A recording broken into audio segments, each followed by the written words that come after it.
Have you ever looked in the mirror and thought, why does my haircut feel like it belongs to someone else? It's not that you changed your mind about the bob. You still love it, or at least you remember loving it. It was your go-to for decades, easy, polished, low fuss. But now something shifted. It's not that your hair is suddenly wrong, it's just not quite right. The volume's not where it used to be. The lines feel harsher. The whole style feels more like a memory than a mirror. And here's the thing no one tells you. It's not that the bob stopped working. It's that we keep wearing it the same way, even when everything else about us has grown, softened, or changed.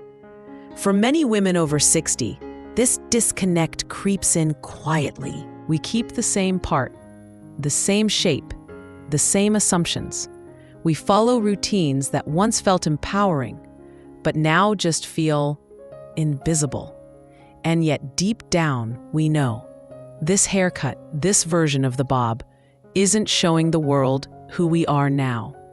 So today, we're going to shift that. In this video, we'll walk through 5 surprisingly common mistakes women over 60 make with the bob. The kind you don't even notice until you see the difference. More importantly, we'll talk about how to gently update each one, not to look younger, but to look more you. Because beauty after 60 isn't about staying the same. It's about evolving with grace and letting your haircut come with you. Let's start from the top. And yes, we mean literally. Mistake 1. Holding on to the same part line for too long. Let's begin with something small. So small, most of us never think about it. Your part. You've probably had the same one for years, maybe even decades. Right side, left side, middle. Wherever it naturally fell in your 20s is probably where it still lives now. But here's the secret. That natural part, it doesn't stay natural forever. As we age, our hairline shifts. We lose density, especially around the temples and crown. The scalp starts to peek through, subtly at first, then more noticeably. And yet, we keep splitting our hair at the exact same spot, expecting it to flatter us the same way it did at 35. One woman told me, "I always parted it on the right. That's just what I did." But one day I realized that spot was thinning, and I'd basically been highlighting it for years. The moment she shifted her part just an inch to the side, her entire look changed. More volume, less scalp, softer framing around H. It was a small move, but it shifted everything. Why does this happen? Because part lines aren't just style choices, they're pressure points. Over time, repeated parting in the same place flattens the hair, exposes thinning, and locks us into outdated framing that no longer suits our bone structure. The fix? Play with the part. Try a soft diagonal, a deeper side part, or even a zigzag to add lift. Even shifting your part by half an inch can rebalance your face, hide sparse spots, and refresh the entire silhouette of your bob. Because when you change your perspective, even just slightly, the reflection starts to feel more like you again. Mistake 2, letting the ends fall too flat.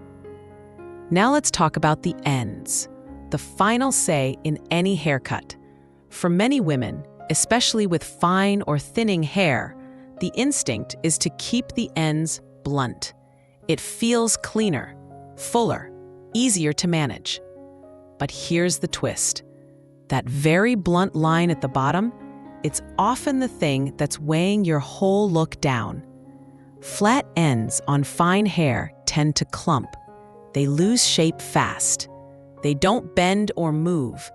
And worse, they draw the eye down, dragging your whole profile with them. It's like the hem of a dress that's too stiff. No swing, no sway, just stop. I once worked with a woman who'd had the same one-length bob since 1998. "It's easy," she said.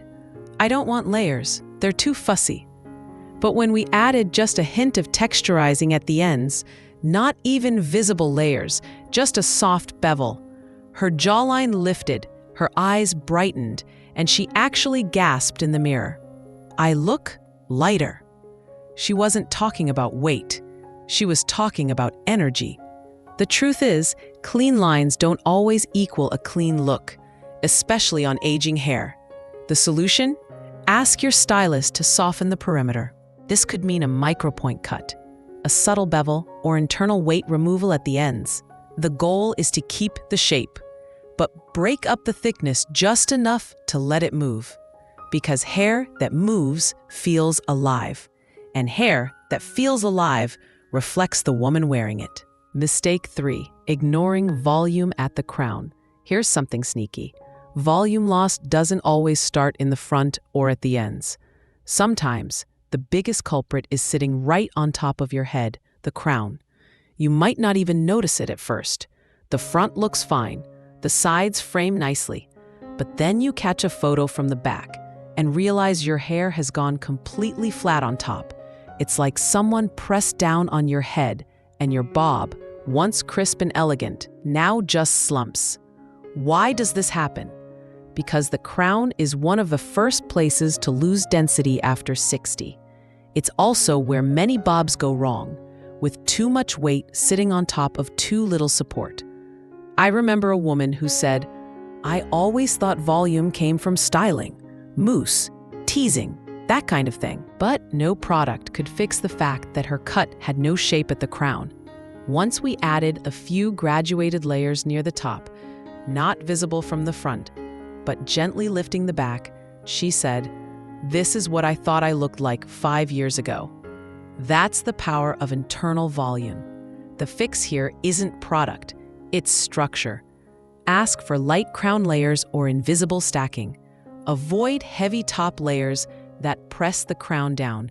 Instead, build in movement that gives a natural lift, like scaffolding inside the cut. Because when the crown rises, your whole posture follows. You don't just look lifted, you feel lifted.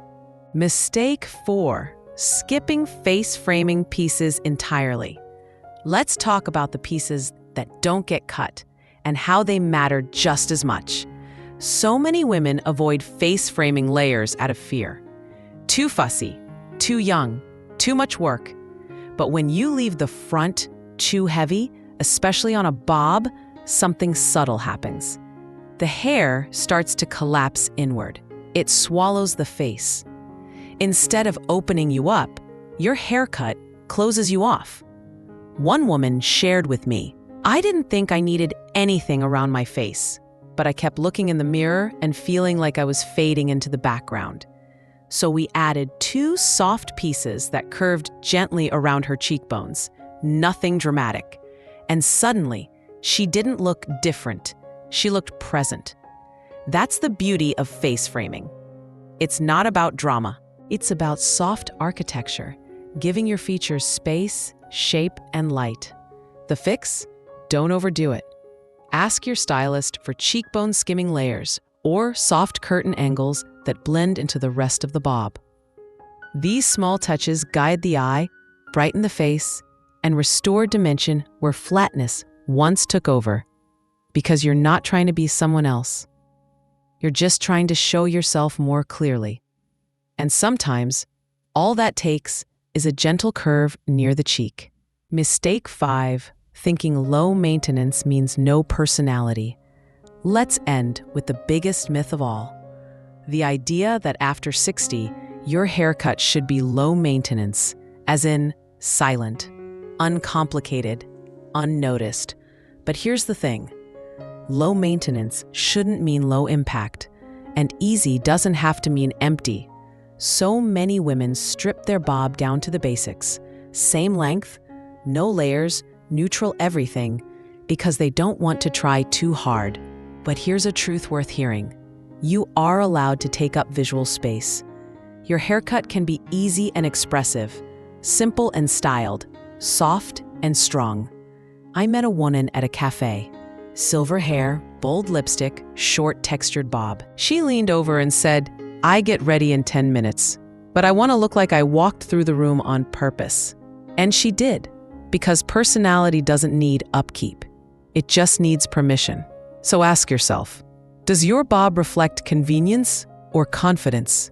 Does it hide you or highlight you? The fix here isn't a technique, it's a mindset. You don't need a loud haircut, you need an honest one. Because after 60, the most powerful statement you can make is showing up fully, with no apologies, and a style that speaks before you say a word. So maybe your bob just needs a refresh. Not a full reinvention, not a drastic change. Just a few gentle shifts. A lifted crown, a softened part, a quiet frame around your face that reflect the woman you are now. We've spent decades being polished, presentable, appropriate. But now is the time to be visible. And visibility isn't about shouting. It's about clarity, about walking into a room and feeling like your haircut matches your energy. So take a moment, run your fingers through your hair, look in the mirror, and ask, does this feel like me? And if the answer is not quite, don't worry. You're not late, you're not behind. You're just ready for the next version of you. Here on Glow After 60, we believe in beauty that moves with you, not beauty that holds you back. If you saw yourself in any part of this video, we hope it gave you not just ideas, but permission, because you haven't outgrown the bob. You've just outgrown the version that forgot how bold why.